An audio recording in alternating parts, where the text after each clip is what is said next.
So today we'll take a look at the Sharpshooter double hand crossbow build. Despite a recent fix to one of the strongest ranged traits in Baldur's Gate 3, this continues to be an insane build that can deal hundreds of damage every single turn. We're gonna go over the entire build at level 12 as well as a few tips and tricks to know and make better use of it, maybe even go for longer before needing a long rest. So let's dive right in. Now this build is absolutely insane. Previously, double hand crossbows were already very strong because of the Sharpshooter combination where it would not give you the attack roll penalty. But yeah, that has been addressed in the recent updates. It doesn't really matter. This still deals insane amounts of damage, and the only thing that you're kind of losing is about 10% in hit chance, but we're gonna more than make up for that with this build. Most important is that this unleashes very high number of attacks in one single turn thanks to a few dips into the Bard class, Thief, as well as the Fighter. So we're gonna make use of every single combination we can to unleash as much damage as possible for as many attacks per turn as possible. So this is going to bring you 2 actions and 2 actual attacks per turn, which means 8 total hits plus 2 bonus actions. That's going to be 10. And you can also add a haste in the mix and bring that all the way up to 12, which is going to be more than enough to destroy literally any boss. You can solo a boss in a single turn just with this build right here. Now, there are many ways to achieve this with a lot of multi-class combinations. However, the one I'm going with is 6 into the College of Sword Bard, 4 into the Thief, and 2 into the Fighter, because I want that burst damage from the Flourish in the first couple of turns, but I also don't want to fall off in the later turns, which is where the bonus action from the Thief comes in and helps me a ton. Also, the Fighter just helps a ton with that Mastery for Archery and also some other action surges in there that can help a ton. All of these on short rest, by the way, which we will have 3 of. And yeah, it's just going to make things a lot better. Now, there are some other synergies where you can replace one of these with the Gloomstalker. It can also work, but I just think that this fits a much better kind of like burst plus a bit of sustain roll compared to the other one. Now, for our starting point, we're going to mainly focus on Dexterity and Charisma, specifically because we also want to have high initiative. We scale our attacks from Dexterity for the non-flourish attacks. We also have a armor piece that buffs our AC from all of our Dexterity, and we're still going to use Charisma because our flourish attacks do scale off Charisma, plus it's very useful overall in the gameplay anyway. That's why I'm going with it. And otherwise, yeah, just don't forget about Constitution. Once you do get about 14 into that, you should be all set for the early stages. Now, this build is going to mainly focus on like the Act 3 portion of it. Obviously, the order in which you're going to level up and achieve this build can differ quite a bit. We can obviously at low levels just start with a Ranger, go Gloomstalker up until level 5, and essentially like get many benefits from what you're going to get from this build. Also, if you're not going to incorporate Gloomstalker in this setup, at least try to get 1 level of Fighter early on so that you can get Archery and mitigate some of the penalty you get from the Sharpshooter trait that we're going to check in just a little bit. But since we are in the end game with this build, I'm going to start with the Bard. We're going to try to reach level 6 with it. Some of the good abilities on the way is the Song of the Rest. This is going to give us that 3rd short rest, which is very important and helps us to go for much longer. We also have some really interesting spells here like Blindness. We can also have Invisibility. There's also Hold Person and other really good synergies you can build with this and make it a little bit more, well, solo kind of build and not rely so much on your party.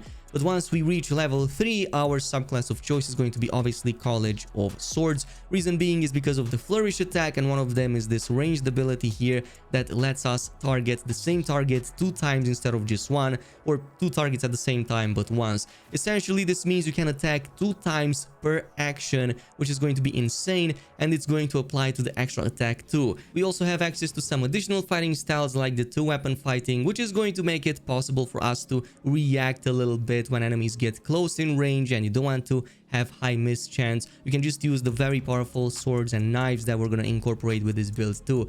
We're not going to rely on that too much, but it can still be beneficial. At level 4 is when we get the feats, and the first obvious choice will be the Sharpshooter. Now, you can delay this until you get like 20 Dexterity. However, I'm picking it right now. This is going to give us a plus 10 on our damage attacks, but it's going to give us a -5 to attack roll penalties. So this previously worked in a way that it only applied to your primary weapon. Your offhand weapon would not be affected. So if you had a hand crossbow in your offhand, it would only get the plus 10 damage benefit, but not the penalty from the -5 on attack rolls. However, that has been fully fixed in patch 1. It no longer works, and I believe there's another bug introduced with it as well, but it doesn't matter because with this build we're still going to have very high chance to hit, very good damage as it is, and we're not gonna care too much that we have that -5 penalty, which was a bug anyway. Now, once we reach level 6, this is where we get a bunch of other stuff, including being able to replenish our bardic inspiration on short rest as well. This is going to let us continue for much longer, plus we get a bunch of other benefits here, and we're gonna stop once we do get that and the extra attack. From this point on, of course, you can jump straight into the fighter and grab that archery, or you can just continue with the rogue. I'm going to go with the thief subclass, and specifically we need 3 points here. At level 3 is when we get to choose the thief subclass, and we really need it for that additional bonus action. Since this is a permanent unlock, this means even if your flourishes will eventually end due to the bardic inspiration ending, you're going to still have a bonus action forever, basically. So it's going to help you a ton in prolonged fights when that happens. Otherwise, you can also pick the assassin. This can also work really great, but only if you initiate combat when enemies don't detect you.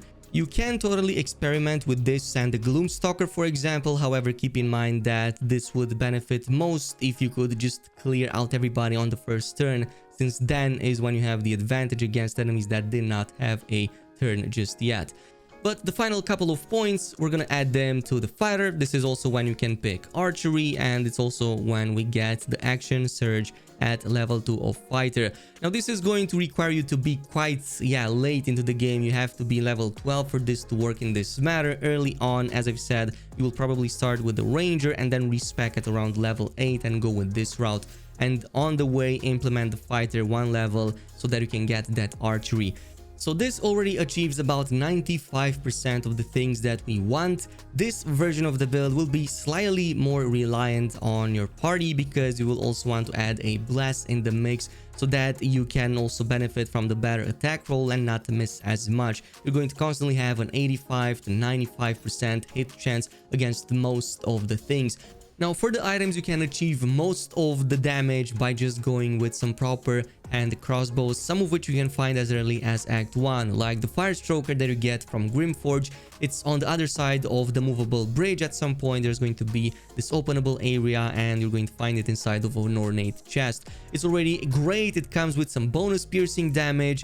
Then in Act 2, you can also get the Near Misser. This just replaces your piercing damage and uses force damage instead, so much better if you kind of fight a lot of enemies with piercing resistances. This is something you can simply buy from one of the merchants at the Moonrise Tower in Act 2. The merchant called Roa sells it for a few hundred gold.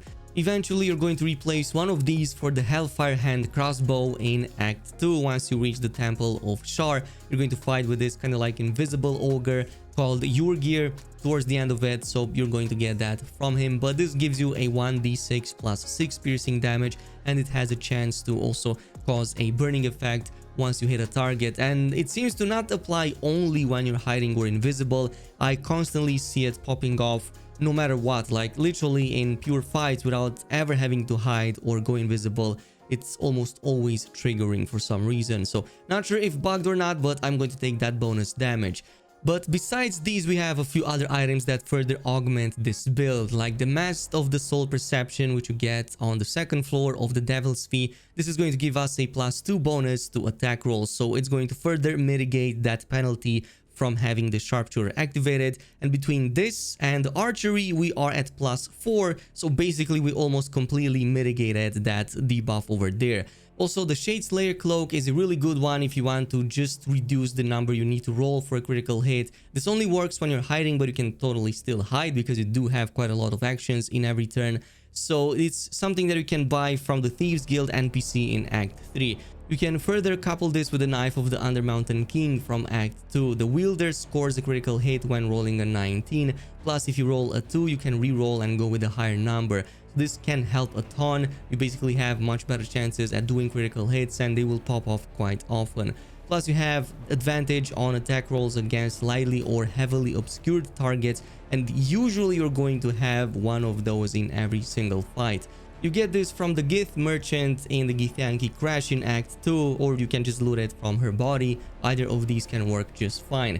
Another early piece, semi-early at least, is the Yuan-Ti armor. This is going to let you scale your AC based off your dexterity modifier. So if you have like 20 dexterity plus the one that you get from it, that's a +5 over there, so you will get a 20 into AC rather easily.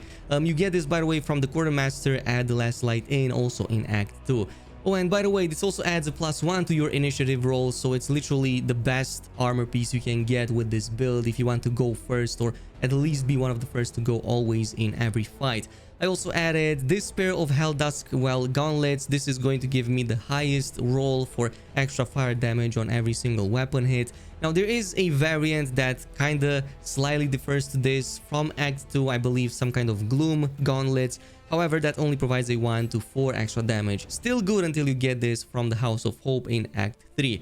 For the boots, anything goes. I went with Disintegrate boots from Act 1 and also the Caustic Band from Act 1. You can buy this from the Myconid village. There's a vendor over there, and this is going to give you a +2 acid damage for every attack.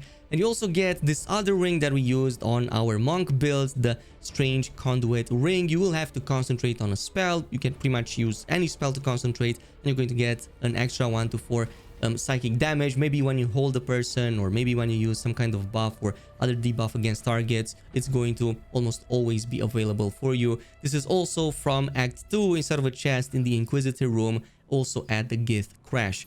So this is basically what you can achieve by the middle of the game. About 90% of this build is achievable by just Act 2, and you're going to fare very well. It deals a ton of damage, you have a lot of attacks, and it helps you a ton. The only other item from Act 3 that might be necessary is the Bloodthirst, since this is going to further reduce the number we need to roll a critical hit by 1 more point, so it does stack with the other effects. Plus, if you keep this in the offhand, if enemies miss you, you can retaliate and even gain True Strike, so this means you can gain advantage on the next turn. Now, the only slight disadvantage this build has is the fact that once you use your flourish attacks and consume those bardic inspiration charges, you will no longer be able to use them again until a short rest. This is why we also incorporated the thief over here, so that we can have some extra bonus actions, which means 4 attacks guaranteed every single turn, no matter what. But since we have the short rests, 3 of them in total with the bardic version, we're basically going to continue for much longer before needing a long rest, and this is going to replenish everything for this build. The bardic inspiration charges, the action surge, the actions, bonus actions, everything. You're going to be able to continue a lot more than most of the builds out there. Now, as I've said, there is a variant in which we use the Gloomstalker. This is what I would use at low level, and just start with a fresh ranger, spec into Gloomstalker. This is going to give you most of the things by level 5. The extra action, you also have the Dread Ambusher, which is going to be another way to have a bonus action. However, this only works at the start of the fight, so only on the first turn. From that point on, it's no longer usable, but it doesn't have a short or a long rest cooldown. Additionally, this has a +3 to initiative, so it's almost always going to be the first to go in combat. You also have the superior dark vision. You also have the archery from much earlier if you don't want to go with the fighter. And yeah, it just provides you a different play style, a different way of playing, pretty much the same setup. Heck, you could even go with a battle master and just go like 11 points into the fighter and reach similar results, but in different kind of ways. Personally, for my playstyle and what I like to do most of the time, I just think that the burst damage on the flourish is way too good to pass out. And if you go with that, it's just too good to not have a bonus action from the thief, which means you only kind of have one more option alongside these, which comes from the fighter, which in itself also gives you the action surge, so you kind of have everything that you need for the build. Let me know down below if you're running with a different version of this, or if you had other items in mind. In the meantime, thanks so much for watching, and I'll see you in the next video.